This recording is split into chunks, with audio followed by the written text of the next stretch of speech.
Hello and welcome back to Shakesyear. We are still working on Measure for Measure, and today we get to hear from Escalus in Act 2, Scene 1.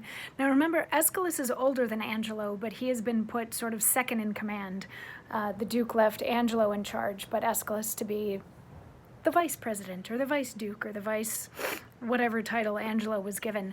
And Angelo, remember, is following the law very strictly to the point where he has condemned Claudio to die for getting his common law wife pregnant out of wedlock. So Isabella, who is Claudio's sister, is on her way to Angelo's place to try to plead for leniency for her brother, because she's also about to become a nun. And seriously, if anybody's going to sway a guy's opinion, it should be like a religious person, right? They should be able to hold some sway.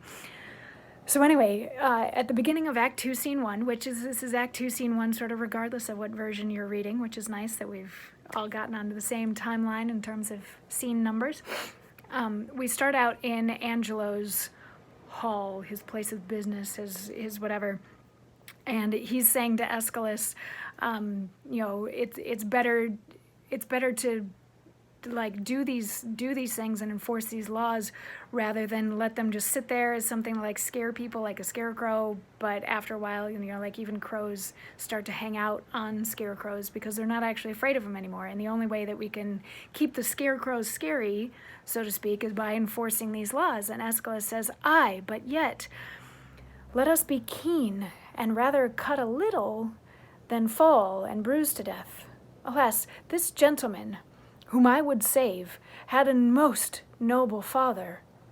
Let but your honor know, whom I believe to be the most straight in virtue, that in the working of your own affections, had time cohered with place, or place with wishing, or that the resolute acting of our blood could have attained the effect of your own purpose, whether you had not sometime in your life erred in this point, which now you censure him, and pulled the law upon you."